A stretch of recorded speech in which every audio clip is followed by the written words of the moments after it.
Amen. Ce matin, nous allons prendre le repas du Seigneur, donc porter une attention particulière sur Éphésiens, là où on est rendu. C'est sûr que pour ceux qui sont là pour la première fois, nous, on poursuit en Éphésiens, et un titre, mais on va le remettre. Vas-y, Daniel, reviens en arrière. Il faut bien lire dans la vie. Il faut prendre le temps dans un monde qui ne prend pas le temps. Vivre ensemble l'Évangile. Ça, c'est le titre qu'Alexandre a trouvé pour Éphésiens. Puis, des fois, on se dit, je peux mettre tel mot, tel mot.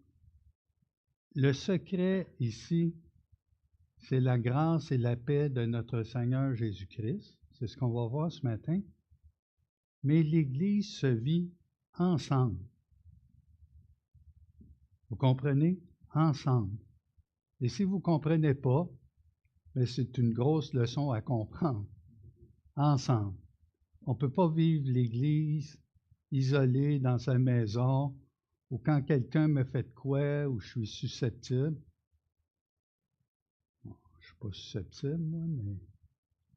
Donc, lorsqu'on est susceptible, on veut se retirer de l'Église. Et il y en a qui l'ont fait pour de longues périodes parce qu'ils n'aimaient pas la couleur du tapis. Donc, ensemble. Ce matin, le message porte sur Éphésiens 2, 19 à 22 et je l'ai intitulé « Une citoyenneté, une famille, un temple, en lui, par lui et pour lui ».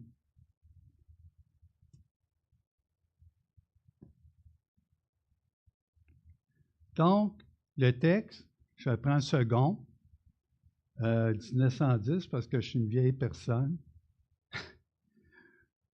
Parce qu'en fait, j'ai été élevé comme ça au tout début, donc je suis resté avec cette version-là. Et n'allez pas croire que c'est la version du imprimature du Saint-Esprit, d'accord?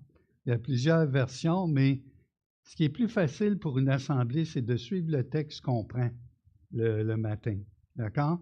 Vous pouvez avoir votre version, suivre, mais restez ici. Donc, là, c'est très important de vous concentrer. Ceux qui ont eu une soirée ou une nuit difficile, alors wake up. D'accord? On fait un effort et c'est la parole de Dieu qu'on prêche. Ainsi donc, vous n'êtes plus des étrangers ni des gens du dehors, mais vous êtes concitoyens des saints gens de la maison de Dieu. Vous avez été édifiés sur le fondement des apôtres et des prophètes, Jésus-Christ lui-même étant la pierre angulaire. En lui, tout l'édifice, bien coordonné, s'élève pour être un temple saint dans le Seigneur. En lui, vous êtes aussi édifiés pour être une habitation de Dieu en esprit.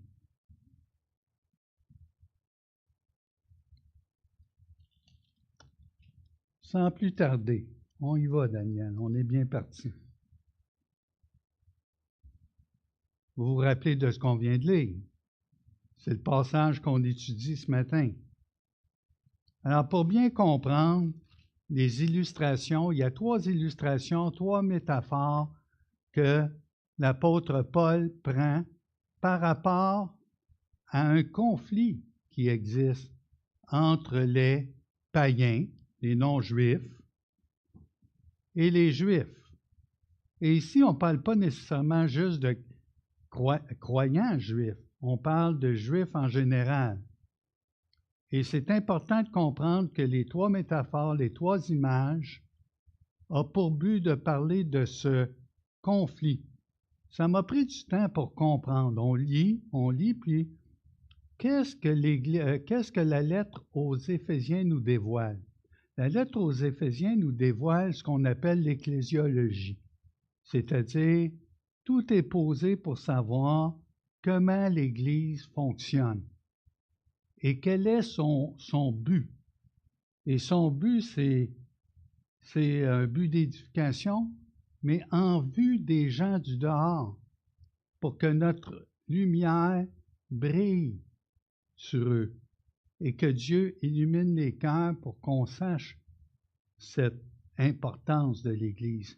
Mais l'Église est un édifice bien coordonné. Et là, il va commencer avec un problème. On peut penser, dire, oh, moi, je ne suis pas vraiment concerné quand je lis la lettre aux Éphésiens. Là, c'est un problème entre les Éphésiens puis les Juifs. Fait que, qui s'arrange.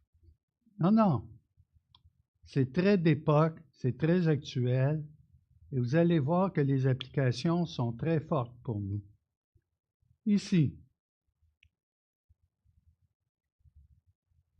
le texte de Pierre va mettre en particulier la troisième métaphore où on parle d'un temple qui est érigé à la gloire de Dieu. Donc, retenez chacun des mots.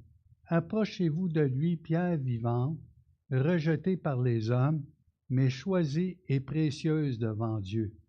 Et vous-même, comme des pierres vivantes, édifiez-vous pour former une maison spirituelle, un saint sacerdoce, afin d'offrir des victimes spirituelles agréables à Dieu par Jésus-Christ.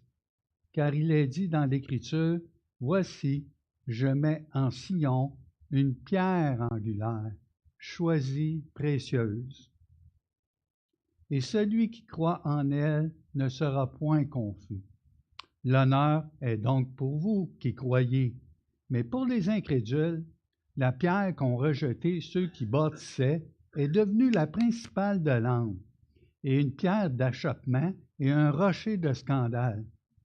Ils s'y heurtent pour n'avoir pas cru à la parole, et c'est à cela qu'ils sont destinés. Ils sont destinés, comme nous autres, on était destinés avant la fondation. C'est dur à comprendre. Non, OK.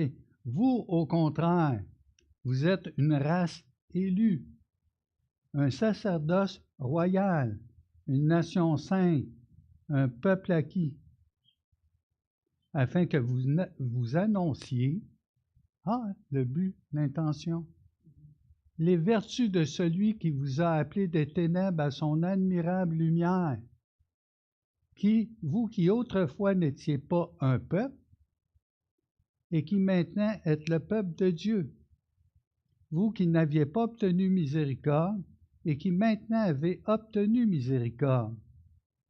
Bien-aimés, je vous exhorte comme étrangers et voyageurs sur la terre, à vous abstenir des convoitises charnelles qui font la guerre à l'âme. Un autre texte, alors je l'ai dit avant, comme ça j'aurai toute l'occasion de les passer. Donc, ayez au milieu des païens une bonne conduite, afin que là même où ils vous calomnient, comme si vous étiez des malfaiteurs, ils remarquent vos bonnes œuvres, préparées d'avance, et glorifient Dieu au jour où il les visitera. Donc, vous voyez l'intention, hein? Le but. Daniel? Là aussi, pour bien comprendre les textes, les images d'un matin. Alors, c'est Jésus qui s'adresse aux apôtres et à ceux qui sont là avant de monter, de retourner au ciel. Il dit, « Allez, faites de toutes les nations des disciples, en les baptisant au nom du Père, du Fils et du Saint-Esprit, et enseignez-leur à observer tout ce que je vous ai prescrit. Et voici, je suis avec vous tous les jours jusqu'à la fin du monde. » Alors, lorsqu'on parlera de fondation des apôtres et des prophètes, tantôt, vous avez la réponse ici. Daniel, j'ai décidé de le faire travailler en rafale le matin. Les premiers chrétiens, ceux qui étaient baptisés, se joignaient à l'Église. Et il persévérait dans l'enseignement des apôtres, là, dans la communion fraternelle, dans la fraction du pain que nous allons faire ce matin, et dans les prières. Alors, ce n'est pas compliqué, l'Église. Le modèle est là, il est là depuis 2000 ans. D'accord?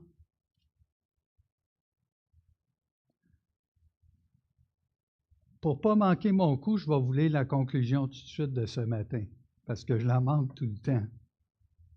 Mais la conclusion va vous aider à comprendre tout le sens, parce que ce matin, ce qu'il faut comprendre, c'est ça, c'est que comme on n'a le repas du Seigneur, donc c'est écourté, on n'ira peut-être pas en profondeur, mais on y va, Daniel.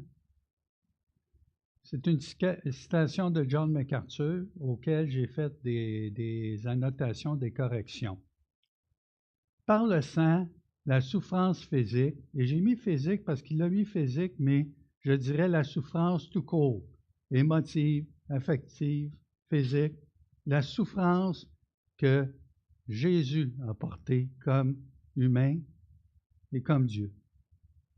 La croix et la mort et la résurrection, j'ai rajouté la résurrection, sans ça, du Seigneur Jésus-Christ, des étrangers.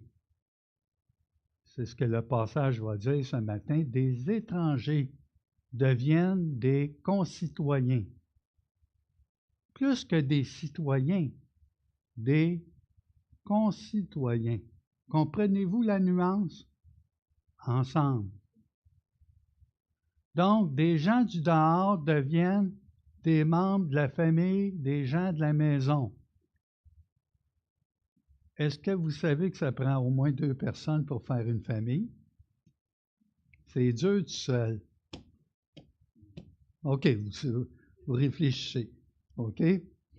Donc, deviennent des membres de la famille et gens de la maison. Ça, c'est une expression, je vais l'expliquer tout de suite pour ne pas la manquer. Paul va saluer des fois dans ses lettres, et je salue un tel ou un autre, les gens de la maison de. OK?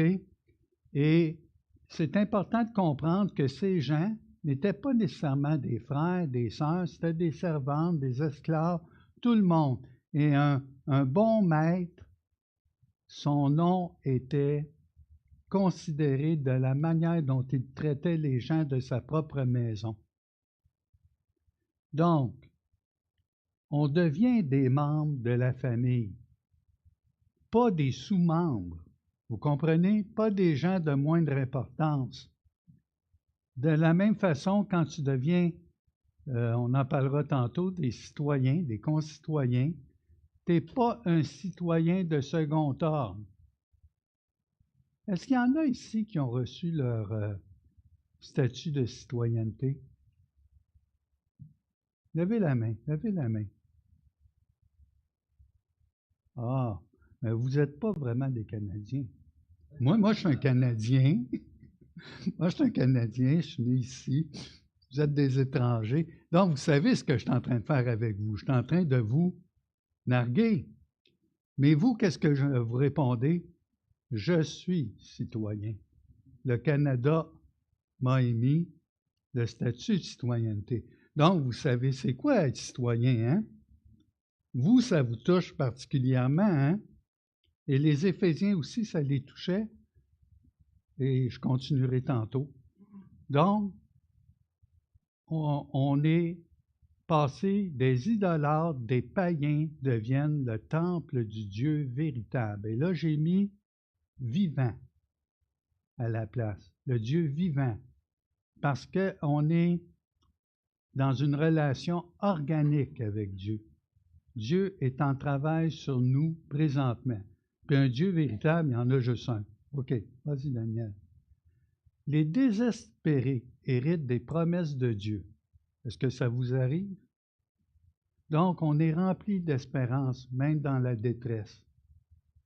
Ceux qui sont sans Christ deviennent un en lui, et j'ai rajouté, bien sûr, lui en chacun de nous. Ceux qui sont éloignés sont rapprochés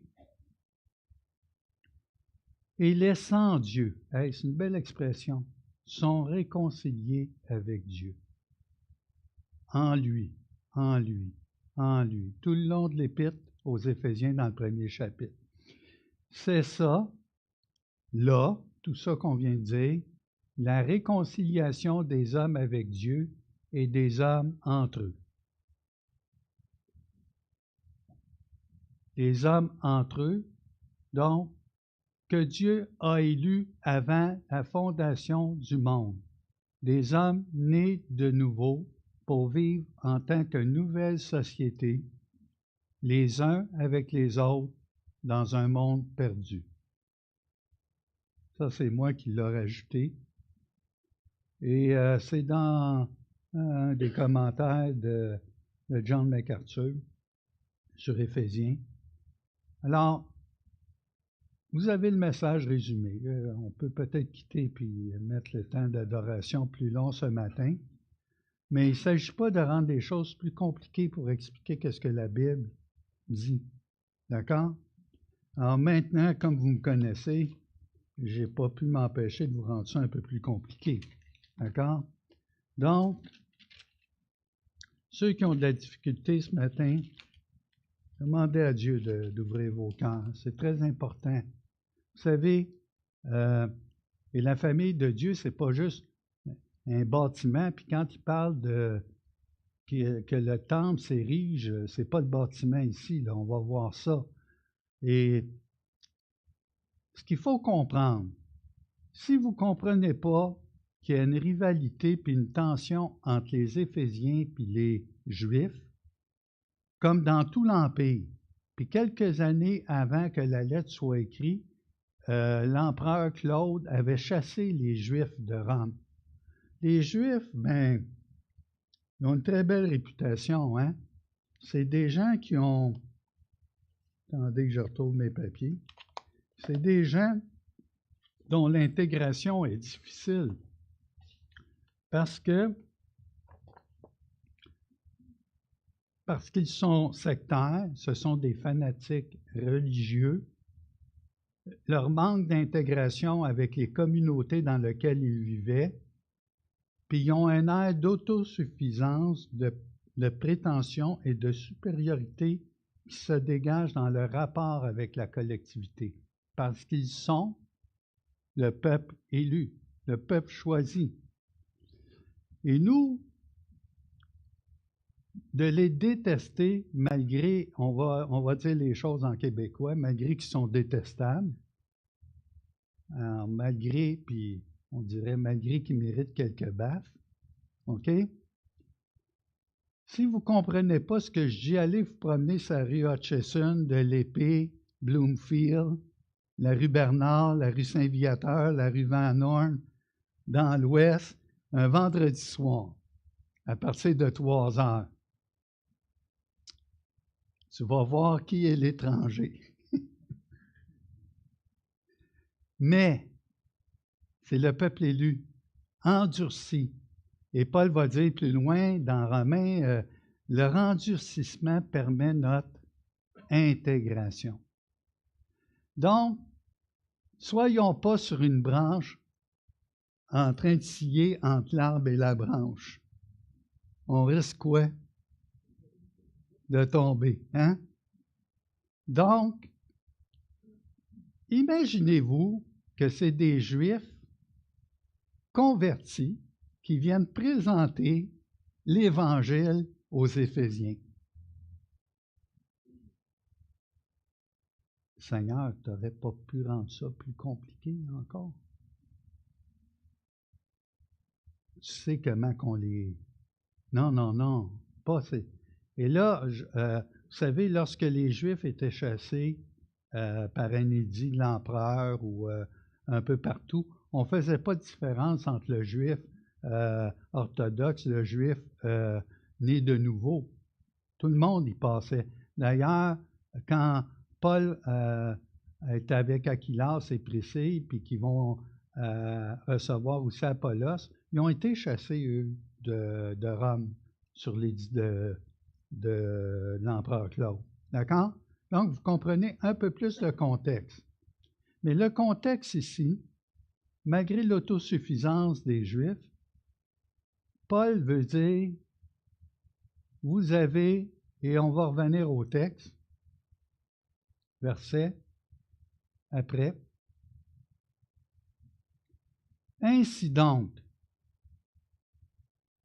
par conséquent, conséquemment avec tout ce qu'on vient de dire, et un des versets importants ici, conséquemment, je vais le prendre, c'est le verset, car il est en 2,14, car il est notre paix, lui qui des deux, juifs et non-juifs, et en particulier Éphésiens, Laodiciens, les gens de Smyrne, Pergame, de tout d'Iconium, l'Asie mineure, là, OK? Parce que la lettre va circuler aussi. Et tous ces gens, bien, car il est notre paix, lui qui des deux, n'en a fait qu'un. On n'a pas intégré le peuple de Dieu de l'Ancienne Alliance. On est une nouvelle société, un nouveau peuple. OK? Et on ne remplace pas l'ancien, là. Vous comprenez? Donc, ça, c'est important de comprendre ça. Et, écoutez bien, il a renversé le mur de séparation, l'inimitié. L'inimitié, là, c'est la tension, la colère, la haine, tout le dégoût qu'il peut y avoir. Il a renversé ce mur-là. Et souvenez-vous qu'on va voir quelle application qu'on peut faire avec les 3 applications qui sont là. Et une application profonde pour l'Église. C'est qu'on voit que l'Église doit vivre en paix et par la grâce. Et c'est d'ailleurs ce qui est dans la salutation au début de la lettre. Et Paul nous amène à ce qu'il va développer dans les prochains chapitres. Il va dire, voici comment vous devez vous conduire comme citoyen, en famille, homme et femme, mari et épouse. D'accord? Tout ça pour briller la gloire de Dieu, pour illuminer les gens alentour de nous. Vous comprenez l'importance? L'importance, ce n'est pas d'avoir des cultes, puis que ça soit bien organisé le dimanche, puis on vit pour ça. C'est le prolongement, mais l'Église, c'est la lumière du monde. Nous sommes la lumière du monde. Et les gens regardent aussi comment on se conduit dans cette période, mais totalement folle que nous vivons au niveau des valeurs. Comment les chrétiens vont se comporter et se tenir debout. Ainsi donc, par conséquent, vous n'êtes plus des étrangers ni des gens du dehors, mais vous êtes, regardez, vous n'êtes plus, mais vous êtes concitoyens, pas juste des citoyens, mais des concitoyens des saints gens de la maison de Dieu. Il y a deux illustrations ici. La première, un citoyen.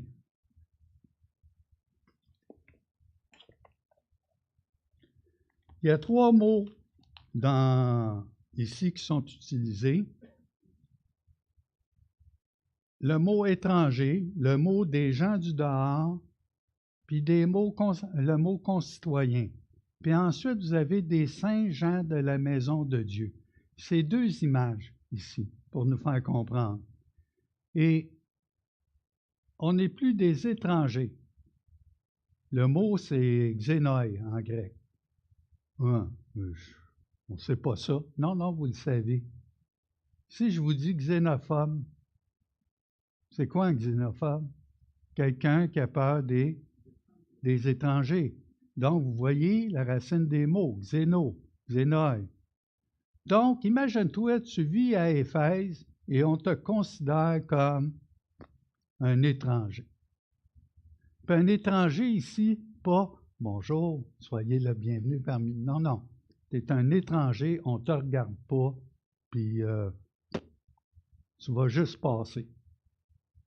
Mais pourtant, tu demeures à Éphèse. Vous savez que le tiers des villes et d'Éphèse, le tiers, c'était des esclaves, de qui on ne faisait aucun cas.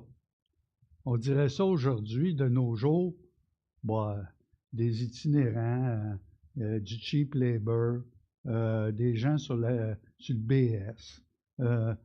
Maison, beurre. Puis on peut avoir la même attitude. Mais là, ici, tu n'es plus un étranger. Puis gens du dehors, c'était un autre terme, parokoi. Et là, vous êtes devenus des sympolitaires. Vous dites, sympolitaires, Pierre, je ne connais pas ça. Est-ce que vous connaissez métropolitain? Métropolitain. Donc, un citoyen, c'est un politaire. Mais là, ici, tu as un petit mot bien important en grec qui dit concitoyen, ensemble. Vous voyez le titre de l'Épître aux Éphésiens? Ensemble. Puis dans le français, ce n'est pas toujours évident. D'accord? Donc, on a deux images. Et qu'est-ce que ça vous fait de savoir que vous n'êtes plus des étrangers, ni des gens du dehors, mais vous êtes concitoyens? Vous savez, Pierre nous a dit qu'on était tous des étrangers et des voyageurs sur la terre. Avez-vous un statut de citoyenneté pour le royaume des cieux? Pensez-y. Avez-vous un statut de citoyenneté pour le royaume des cieux? Parce que ce que je peux vous dire, c'est que tous ont un statut de citoyenneté pour l'enfer. Puis souvent, les gens vont dire, « Ah, moi, j'ai ma citoyenneté de France et du Canada. » OK? Donc, ils vont avoir des fois 2, 3 statuts. Le statut le plus important, ai-je besoin d'insister, c'est d'être un citoyen du royaume des cieux. C'est de ça que ça parle ce matin. Et peut-être que des gens ont été adoptés ici, orphelins ou tout ça. Mais, vous savez, lorsqu'on arrive dans un pays, on aime ça savoir qu'on fait partie de ce pays-là. Pas seulement d'avoir le papier. Dans la vie, est-ce que je suis accepté par l'ensemble de ma collectivité? Vous savez, ici, il y a un exercice auquel on doit s'appliquer. Je suis bien heureux, moi, c'est Pierre qui parle, d'avoir autant de frères de différents pays. Parce qu'oubliez pas, ce qui est important, c'est d'être citoyen des cieux, royaume de Dieu. N'est-ce pas? Et là, je fais partie de la maison. Je fais partie de la famille. Je ne suis pas de moindre importance. Vous savez, dans une ville, les gens sont citoyens, mais jette tes ordures, fais n'importe quoi. Donc, on n'a pas un rapport, d'ailleurs, ça manque à notre époque, mais un esprit de fierté, de solidarité, Et là, il faut faire attention parce que les humanistes aussi vont dire, mais moi, je suis citoyen du monde. Oui, mais tu ne le sais pas, là, tu es citoyen de l'enfer. Ça fait dur à entendre, hein? Ça fait dur à entendre, hein? Entendons-le. Parce qu'on est la lumière du monde.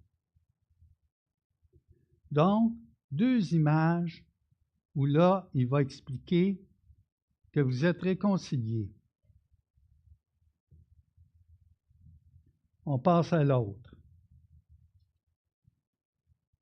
Vous avez été édifiés sur le fondement des apôtres et des prophètes, Jésus-Christ lui-même étant la pierre angulaire. Donc, souvenez-vous qu'en lui, c'est répété plusieurs fois, parce que Jésus-Christ, rien n'est possible si Jésus-Christ n'est pas là, en nous, par lui, pour lui. Et c'est pour la gloire de Dieu, sa propre gloire, que Dieu nous a choisis avant la fondation du monde. Et il a choisi des pierres vivantes. Je faisais une blague à ma femme cette semaine, je me disais, j'espère qu'ils ne m'ont pas placé à côté de toi dans le bâtiment. J'ai assez enduré. Non. C'est une blague. Mais vous savez que le bâtiment est toujours en construction et qu'il a commencé à la montée de Jésus dans le ciel et au ministère des apôtres. Puis c'était difficile pour les Juifs parce que même Pierre a eu besoin d'une révélation sur le toit pour aller annoncer l'Évangile à Corneille parce qu'il ne voulait pas prendre les mets un peu qui étaient présentés. Je vais me souiller. Donc, un étranger, des personnes du dehors. Mais ici, vous avez été édifiés. On est édifiés sur quoi? On est édifiés sur le fondement des apôtres et des prophètes. Et Jésus-Christ est la pierre angulaire qui tient tout l'édifice. Et pas seulement ça, il nous donne sa grâce et sa paix pour souder les pierres ensemble. Et vous comprendrez que c'est une image spirituelle, parce que souvent les pierres ensemble, ça crie puis ça chiale. On n'aime pas se faire frotter les uns contre les autres. Si je pouvais vivre l'Église tout seul dans mon coin puis faire mes petites affaires, que ça irait bien. Mais c'est faux, c'est une fausse image. Le fait que tu sois là le dimanche, c'est important. Tu fais partie de la communauté, tes concitoyens. Tu fais partie de la maison. Puis moi, je ne veux pas que le bâtiment tombe, je veux que la pierre soit là. Puis vous avez été choisis avant la fondation du monde à servir à ça, pour être un édifice spirituel pour la gloire de Dieu. C'est sûr qu'on pense au temple, et je vais en parler. Savez-vous que dans les années 90, ça c'est Clinton Arnold qui nous dit ça, c'est intéressant, il nous mentionne qu'ils ont trouvé des pierres à Jérusalem en faisant les fouilles archéologiques, et des pierres qui seraient probablement des pierres qui ont servi à la fondation du temple. Et savez-vous comment mesuraient ces pierres-là à peu près? Vous êtes bien assis? Essayez de le peser avec vos bras. Écoutez, ils ont trouvé la plus longue, elle avait 55 pieds, Yvan. Imagine-toi, 55 pieds. OK? 11 pieds de haut. Regardez au-dessus de votre tête. Puis 14 pieds de large. Fait que toute la semaine, j'ai trouvé notre maison bien petite. Puis là, si vous êtes comme moi, mais comment ils ont fait pour amener ça? Puis là, vous savez, avec mon épouse, elle a toujours les réponses. Ouais, mais les pyramides, bon, ben oui, la même chose. Ils ont mis ça, imaginez la main d'œuvre. Puis le temple de Salomon, saviez-vous que quand il a été monté, on n'entendait aucun outil, aucun coup de marteau. Tout avait été taillé. Fait que tu as tout intérêt, c'est pas comme un piano ou un meuble que ta femme t'a fait déplacer dans le salon, hein? C'est, ben finalement, non. Non, il n'est pas à bonne place. Amène les dons. Hey, ça va faire, là. Mais là, 55 pieds, 11 pieds, 14 pieds, puis c'est à peu près 250 tonnes. 250 tonnes. Il y en avait 5. Fait que, est-ce qu'on peut s'appuyer sur une pierre comme ça? Mon ami, ça ne bouge pas. Puis la pierre de l'angle, elle était placée parfaitement assemblée. C'est pas... hein? Ouais, ça doit être droite. Nos autoroutes sont faites comme ça. Non, mais regardez comment c'était fait à l'époque, là. La solidité des choses, l'ingéniosité. Et là, on a la pierre angulaire. Et la fondation des apôtres, qu'est-ce que disaient les apôtres? C'est pour ça que je vous ai fait lire les Actes. L'enseignement des apôtres. Est-ce que vous savez qu'à cette époque-là, le Nouveau Testament n'est pas complété? Alors, c'est pour ça que vous voyez aussi l'expression « et les prophètes ». Et les prophètes, là, c'est pas juste Agabus qui va dire tiens, je vais te lier les jambes, Paul, parce que tu vas être amené à Jérusalem de cette façon-là, ou je te prédis une famine. Puis les filles d'Agabus aussi étaient des prophètes, parce que dans Acte 2, c'est marqué que Dieu va envoyer son esprit, puis vos filles, vos fils prophétiseront. Mais les prophètes ici vont jouer un rôle particulier durant la création de l'Église locale. C'est pour ça qu'on entend moins parler par après. Et des prophètes devaient être examinés dans l'Église et par les gens responsables. Les épiscopos, les presbytéros, puis les poimènes. 3 mots pour une seule fonction, pasteur. Pour voir si la révélation était en accord avec ce qui se transmettait à l'époque. Il n'y avait pas la Bible au complet, là. Il faut rentrer dans le contexte, il faut comprendre. Donc, on est édifié sur cette base-là. Est-ce que les apôtres sont morts? Est-ce que les prophètes de cette époque-là sont morts? OK? J'ose en penser, mais c'est pas possible. Que peut-être la pierre à côté de toi, c'est Rahab. Fais attention, c'est Martin Luther. Fais attention, c'est l'apôtre Paul. Ah ben là, je vais me tenir comme ça à côté de la pierre. Non. Celui qui érige le temple et qui dispose des pierres vivantes, c'est qui? Jésus-Christ lui-même, Dieu lui-même. Puis savez-vous quoi? Il l'a fait avant la fondation du monde. Je comprends pas. Alors, il leur annonce ça. Puis vous savez que le mot temple ici, il y a 2 mots pour temple. Le mot Érion, qui veut dire toute l'enceinte, toutes les colonnes, tout. Mais ce n'est pas de celui-là qu'on parle. On parle d'un temple saint. Et on parle de Naon. Naon, le lieu saint, le lieu très saint. Nous sommes des habitations en esprit. Individuellement, si quelqu'un n'a pas l'Esprit de Christ, il ne lui appartient pas. Et collectivement, Dieu se manifeste pour sa gloire dans l'Église. Et je vous dis que le bâtiment n'est pas terminé. Ce n'est pas un bâtiment physique, c'est un bâtiment spirituel. Puis là, ouais, mais Pierre, ailleurs, c'est marqué que Christ, c'est la tête de l'Église. Alors, comment peut-il être les pieds ici ou là? Ne poussez jamais les images.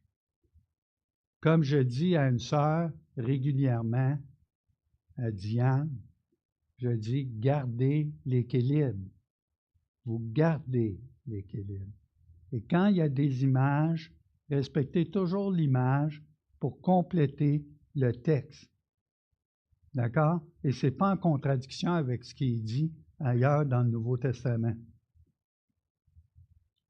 Alors, ce matin, Il y avait beaucoup de choses à vous dire là-dessus. Les 2 derniers versets, malheureusement, en français, c'est mal rendu. En anglais, dans la New International Version, dans la New English Bible, American Standard Version, on a souvent le mot together. C'est 3 petites lettres en grec. Alors, je vais le dire pour mon frère Gaétan. 3 petites lettres. Donc, le sigma, le epsilon, puis le nu. Tu vas retenir, c'est son, sin. Et sin, son, on peut l'utiliser couplé avec d'autres mots en grec. Si je vous dis Jacques, serviteur de Dieu, c'est doulos. Et quand Paul va utiliser le même terme, il va dire mes co-ouvriers, mes son doulos. Ça veut dire ensemble. Ensemble, le ciment. Pas juste, oh non, c'est Dieu qui s'occupe de moi. Non. Tu travailles ensemble. Je ne veux pas travailler avec lui. Tu travailles avec lui. T'es sûr que je suis obligé de travailler avec lui ou elle, puis elle n'est pas endurable? Oui, je l'ai choisi avant la fondation du monde pour la coller à côté de toi. Hein? Non, il faut que j'aille à la maison, il faut que j'aille me coucher, c'est trop dur. On prend le repas du Seigneur ensemble. On rompt le pain ensemble. Mes frères, je termine avec la citation, une des citations de John Stott, et je vais la paraphraser. John Stott dit, « Faisons bien attention, si Jésus a abattu le mur de séparation au début, faisons bien attention dans l'Église de ne pas ériger des murs. » Et c'est le problème majeur de l'Église de notre époque, d'ériger des murs. Il va même arriver un jour où il n'y aura même pas la pierre de l'angle sur le bâtiment qu'ils pensent construire. Et ils vont abandonner tranquillement la fondation des apôtres et des prophètes. Alors prions. Notre Dieu, notre Père, nous sommes vraiment précieux à tes yeux, élus avant la fondation du monde, non pour être des étrangers, non pour être des gens du dehors, et édifiés pour être un temple en esprit pour ta gloire. C'est tellement grand. Nous voulons nous courber ce matin, et tout ça est dû par l'effusion du sang de Jésus-Christ sur la croix, notre Sauveur et Seigneur. Merci notre Dieu pour ta bonté envers nous. Amen.